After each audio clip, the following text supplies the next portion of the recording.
What's again, brothers? John Balls here, balik lagi ke waktu baca bareng John Balls. Karena kita bakal baca lagi buku Watak dari Dr. Raisa Dahlan. Kenali Watak Agar Jiwa Tenang. Yap, udah lama banget gak baca ini. Well, kalian mungkin baru kayak lihat gue ngepost kayak seminggu yang lalu, tapi buat gue udah lama banget. Hari ini kita bakal baca part 12, Aku Bagaikan Bom.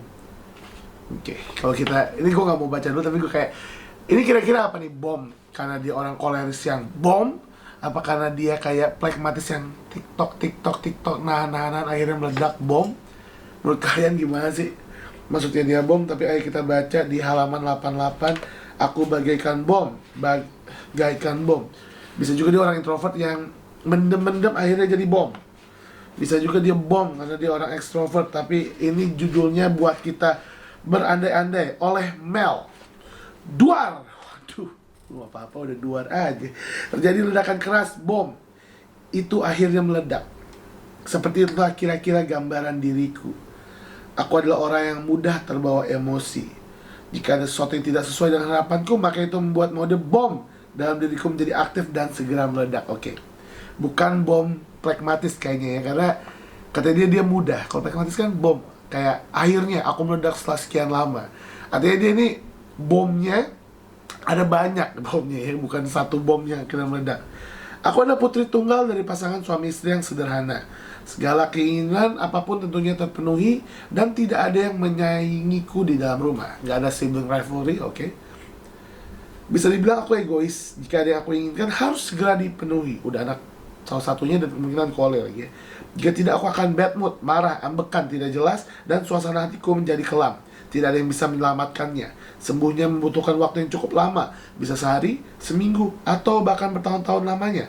Aku juga menjunjung tinggi kejujuran karena mama mengajarkan aku tidak berbohong dan tidak mencuri apa yang bukan jadi milik kita. Oh, bagus banget ya. Ya emang harus dididikan kayak gitu. Tapi ya bagus. Ntar kalau yang nulis baca kayak nonton kayak ya bom. Oke. Kejadian ini terjadi beberapa waktu lalu ketika seorang teman kerja yang telah aku anggap sebagai saudaraku ternyata tidak menganggapku sebagai apapun. Oh, oke. Menarik. Kayak dia punya teman kerja yang dianggap banget kayak udah deket lah, tapi ternyata nggak dianggap apapun. Dia telah menutupi masalahnya dan berbohong padaku. Oke. Dia lebih memilih menceritakannya kepada orang lain. Nih, gue suka sih. Kayak apa ya, intro ceritanya nggak ada tentang dia bilang watak atau apa dan lain-lain juga, tapi bener-bener cerita. Gue suka. Aku menyadari bahwa kita tidak bisa memaksakan seorang menjadi seperti apa yang kita harapkan, karena setiap orang memiliki watak yang berbeda. Aku hanya kecewa, bisa dikatakan kecewa berat. Melo melo. Kayak kalau pergi sengen nggak peduli hal kayak gini ya. Aku merasa dihianati dan aku tumpahkan semuanya di depan dirinya tanpa ragu, to the point, disertai ledakan besar, bom, kole. Ya, beginilah aku. Kalau kalian bilang, mungkin kole sering kole, tapi ya... Oke, kita baca lagi ya. Ya, beginilah aku tidak dapat menutupi perasaanku seolah-olah tidak terjadi apa-apa dengannya. Kole. Aku mengutarakan semua unek-unek kepadanya, aku memarahinya atas apa yang telah dia lakukan kepadaku. Bahkan aku mengatakan kepadanya agar tidak menganggapku lagi sebagai teman dan tidak usah menceritakan apapun yang tidak ada hubungannya dengan pekerjaan. Oke, mungkin langsung comment section kayak, oh dia baper banget, baper. Belum tentu. Jangan gampang ngatain orang baper. Kita nggak tahu apa masalahnya dia sehingga ada hal kayak gini. Sedekat apa dia gitu. Kita baca dulu lagi sebelum kalian komen di bawah bilang baper. Nih ada yang komen nih. Kadang-kadang capek juga ya baca kayak gini. Susah bacanya ya. Mungkin kalian bisa bantu saya dengan berikan saya energi dengan like dulu videonya. Good. Bagus, sekarang energi gue udah ada lagi. Makasih yang udah like. Sudah 4 bulan berlalu semenjak kejadian itu, namun hatiku belum bisa menerimanya. Melihat wajahnya pun aku tidak sanggup. Apalagi berada di satu ruangan dengannya. Aku hanya terdiam dengan urusanku. Begitu pula dengannya. Jika aku tidak tahan berada di sekitarnya, aku milih pergi ke ruangan yang lain. Jadi 4 bulan diam-diaman ya. Oke. Seperti kutipan dari Terelie yang menyebutkan bahwa kejujuran itu seperti cermin. Sekali dia retak, pecah, maka jangan harap dia akan pulih seperti sedia kala. Oke. Ya, untuk orang-orang yang pernah saya bohongi, artinya percuma, saya minta maaf. It's not like that. Beginilah gambaran hatiku saat ini setelah kejadian itu. Aku tidak membencinya, aku pun sudah meminta maaf padanya. Bahkan aku berterima kasih kepadanya karena dia telah banyak membantuku. Mungkin saja memang dia hilaf, tapi bagiku semuanya telah berubah. Aku tidak bisa memiliki lagi keadaan seperti sebelumnya. Aku mulai merasa lelah menghadapi kenyataan ini. Tapi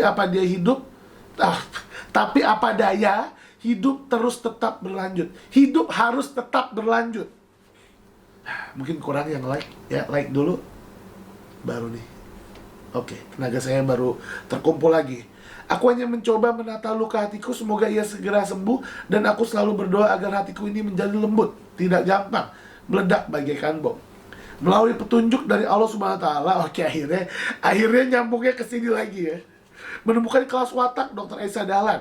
Mungkin inilah jawaban dariku agar aku menjadi orang yang lebih baik dengan bisa mengenali watakku sendiri, sehingga nantinya aku bisa mengontrol bom yang ada dalam diriku. Akhirnya nyebut juga ya.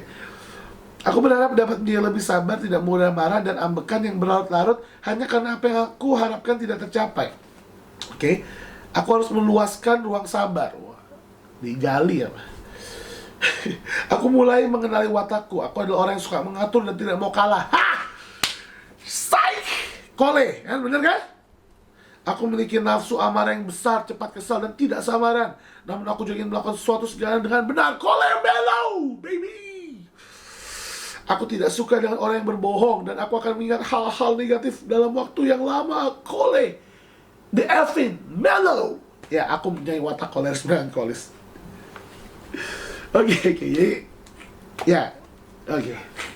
Semoga Allah Subhanahu Wa Taala senantiasa bersama dan menjadikan kita semua menjadi manusia yang tangguh, siap menghadapi segala macam ujian kehidupan dan tidak mudah berputus asa. Inilah penuh perjuangan sebagaimana firman Allah Subhanahu Wa Taala dalam Al-Quran surat Al-Ankabut ayat 2. Apakah manusia itu mengira bahwa mereka dibiarkan mengatakan kami telah beriman sedang mereka tidak diuji lagi? Waduh.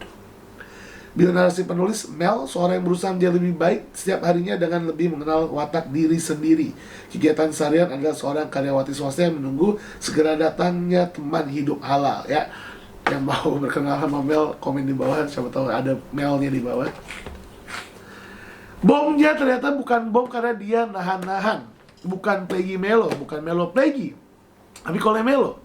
Jadi orang yang kalau ada apa-apa langsung aja bom. Jadi nggak nutup-nutupin tuh ya. Ada masalah gue nggak suka karena emang Kole Melo itu ambivert yang task oriented. Orientasinya tugas, bukan relationship. Dan emang teman kayak gini biasanya dia milih teman tuh cuma 1 atau 2 gitu, yang kayak dekat banget. Dan apa kalau misalnya udah dihianatin ya udah kayak gini nih. Ya kayak waduh. Emang gimana ya? Paling nggak enak sih punya musuh orang Kole Melo biasanya.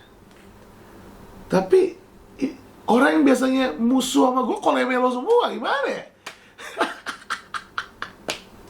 Tapi gitu, kayak bomnya adalah dia orang yang to the point gitu. To the point tuh gak sanguine ya, tapi koleris. Karena kalau sanguine pragmatis, kadang-kadang gak to the point juga. Susah merangkai kata juga, sama gitu ya. Jadi di sini bomnya adalah Kole Melo. Dia adalah seorang Kole Melo yang sekarang lagi belajar nih untuk tawadu kayak yang episode sebelumnya. Gue kira bakal panjang, tapi di sini kita bisa dapat contoh seorang koleris melankolis sejati ya, kayak dia gitu. Kayak pada saat dia anggap seseorang itu yang udah harusnya cerita sama dia tiba-tiba mengingkari dia, I don't need relationship anymore. Cut. Let's go. Professional. Task. Let's do the work. And I don't need you anymore. Oke, itulah Kole Melo Bros. Jadi ya, udah berapa menit sih? Udah oke. Kalau udah di atas 8 menit udah durasi. Thank you bro for watching. Kita lanjut lagi ke episode selanjutnya. Aman Bros. Let's go.